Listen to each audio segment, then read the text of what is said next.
റെയിൽവേയുടെ ഭാഗത്തു നിന്നുള്ള കുറ്റകരമായ അനാസ്ഥയും വീഴ്ചയും കാരണം 18 ജീവനുകളാണ് ന്യൂഡൽഹി റെയിൽവേ സ്റ്റേഷനിൽ പൊലിഞ്ഞത്. കുംഭമേളയ്ക്ക് പോകാനായിട്ട് ആളുകൾ തടിച്ചുകൂടി. 2 ട്രെയിനുകളിൽ താമസിച്ചു, ലേറ്റായി. സാധാരണഗതിയിൽ 16-ാം നമ്പർ പ്ലാറ്റ്ഫോമിൽ നിന്ന് പോകേണ്ട ട്രെയിനുകളാണ് അത്. പക്ഷേ അതിൻ്റെ പ്ലാറ്റ്ഫോമൊക്കെ മാറ്റി അനൗൺസ്മെൻറ്റിലെ പെശക് അതും വന്നു കഴിഞ്ഞതോടുകൂടി തിരക്കെന്ന് പറഞ്ഞാൽ അവിടെ അല്ലാതെ തന്നെ സൂചി കുത്താൻ സ്ഥലമില്ലായിരുന്നു. ആ രീതിയിൽ കുംഭമേളയ്ക്ക് പോയിക്കോളാൻ വയ്യാതെ ആളുകൾ നിൽക്കുകയാണ്. അപ്പോൾ മാത്രമല്ല, കൊടുക്കാവുന്നതിൽ കൂടുതൽ ടിക്കറ്റുകൾ ജനറൽ കമ്പാർട്ട്മെൻറ്റിലേക്ക് കൊടുത്തു. അങ്ങനെ വന്നപ്പോഴത്തേക്ക് അതൊരു ജനസാഗരമായിട്ടങ്ങ് മാറി ആ റെയിൽവേ സ്റ്റേഷൻ. അങ്ങനെ തിക്കിലും തിരക്കിലും പെട്ടാണ് കുറേ പേര്, ആരെങ്കിലും ഒരാളൊന്നും അറിഞ്ഞു വീണാൽ തീർന്നു. അയാളുടെ മുകളിൽ ചവിട്ടും, അടുത്ത ആളും വീഴും, അതിനെ ചവിട്ടും.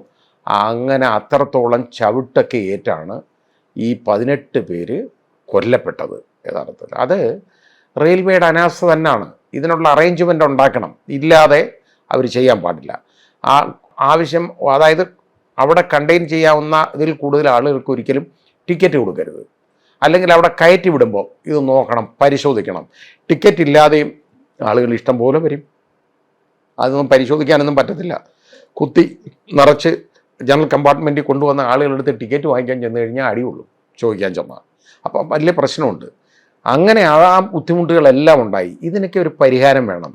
ഇതൊരു പരിഷ്കൃത രാജ്യം എന്ന് മേനി നടിക്കുന്ന നമുക്കാണ് ഇവിടെ സംഭവിക്കുന്നത്. എത്ര മരണങ്ങളാണ് ഉണ്ടാകുന്നത്. ഈ തിക്കിലും തിരക്കിലും പെട്ട് നമ്മൾ മനസ്സിലാക്കണം. യു-പിയിൽ, ഉത്തർപ്രദേശിൽ ഭോലാ ബാബ എന്ന് പറയുന്ന ഒരു സെൽഫ് പ്രൊക്ലെയിംഡ് ഗോഡ് ഉണ്ടായിരുന്നു. സ്വയം പ്രഖ്യാപിത ദൈവം, ആൾദൈവം. അയാൾ ഒരു മാമാങ്കം നടത്തിയതിൻ്റെ അന്ന് എത്ര 100-ൽ കൂടുതൽ ആളുകളാണ് അവിടെ കൊല്ലപ്പെട്ടത്, തിക്കിലും തിരക്കിലും പെട്ട്. ഇതൊക്കെ എന്നൊക്കെ പറഞ്ഞാൽ നിരോധിക്കേണ്ട കാലം കഴിഞ്ഞിരിക്കുകയാണ് ഈ അന്ധവിശ്വാസങ്ങളൊക്കെ. ബാക്കി ഞാൻ അതിനെക്കുറിച്ചൊന്നും പറയുന്നില്ല. കുംഭമേളയെക്കുറിച്ചൊന്നും എനിക്ക് ആക്ഷേപമൊന്നുമില്ല, അത് എൻ്റെ വിഷയമല്ല. പക്ഷേ അതിന് പോകാൻ അവിടെ ആളുകളെ കൊണ്ടുപോവുകയാണെന്നുണ്ടെങ്കിൽ അതിന് പോകുന്നവരെ അന്തസ്സായിട്ട് കൊണ്ടുപോകണം. അവർക്ക് ഒരു അപകടവും പറ്റാതെ നോക്കേണ്ട ബാധ്യത സർക്കാരിനാണ്. കാരണം അവിടെ ആളുകളെ വിളിച്ച് കൂട്ടുകയാണ് ഇഷ്ടമാതിരി. കോടിക്കണക്കിന് ആളുകളാണ് അവിടെ വന്ന് കൂടുന്നത്. അങ്ങനെ വരുന്ന ഉടനെ അവരെ സംരക്ഷിക്കാനും അവരുടെ സുരക്ഷയ്ക്കും ആയിട്ട് ആളുകൾ വേണം. അവരെ കൊണ്ടുപോകുന്നത്, അതായത് ഈ ട്രാൻസ്പോർട്ട് സിസ്റ്റം ഇപ്പോൾ റെയിൽവേ വഴിയാണെന്നുണ്ടെങ്കിൽ ഒരു റെയിൽവേ സ്റ്റേഷൻ കൊള്ളാവുന്നത് കൂടുതൽ ആളുകളെ അവിടെ കയറ്റാൻ പാടില്ല. അത് നോക്കേണ്ട കാര്യമാണ്. അത് റെയിൽവേയുടെ ചുമതലയാണ്, റെയിൽവേ പോലീസിൻ്റെ ചുമതലയാണ്.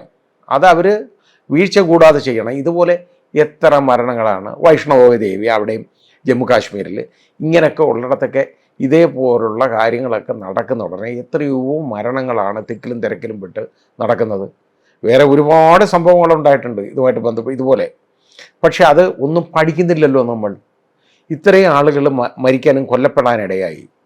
അത് ഇനിയൊക്കെ അവർക്കൊക്കെ നഷ്ടപരിഹാരം കൊടുക്കണം. ഇതിനൊക്കെ തന്നെയാണ് പബ്ലിക് ഫണ്ടൊക്കെ പോകുന്നത് മുഴുവൻ.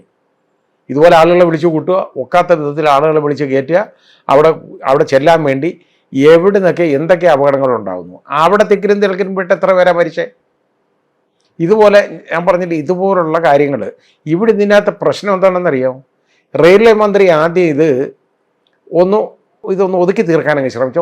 ഒന്നും ഉണ്ടായിട്ടില്ല എന്നുള്ള രീതിയിൽ, ഒരു മരണം ഉണ്ടായിട്ടില്ല എന്നുള്ള രീതിയിലായി.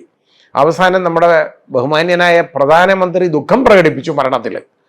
അതിനുശേഷമാണ് റെയിൽവേ ഇങ്ങനെ സ്ഥിരീകരിച്ചത് ഈ 18 പേരുടെ മരണം. അതുവരെയും മരണമില്ല. അതുപോലും ചെയ്യാൻ പോന്നു. ഈ കള്ളത്തരം കാണിക്കുന്നവരൊക്കെയാണ് ഈ പബ്ലിക് സർവീസിലൊക്കെ ഇരിക്കുന്നത്. ഒന്ന് ആലോചിച്ച് നോക്കിക്കോളൂ. ഇതൊക്കെയാണോ മന്ത്രിമാർ ഇങ്ങനെയൊക്കെയാണോ ചെയ്യേണ്ടത്?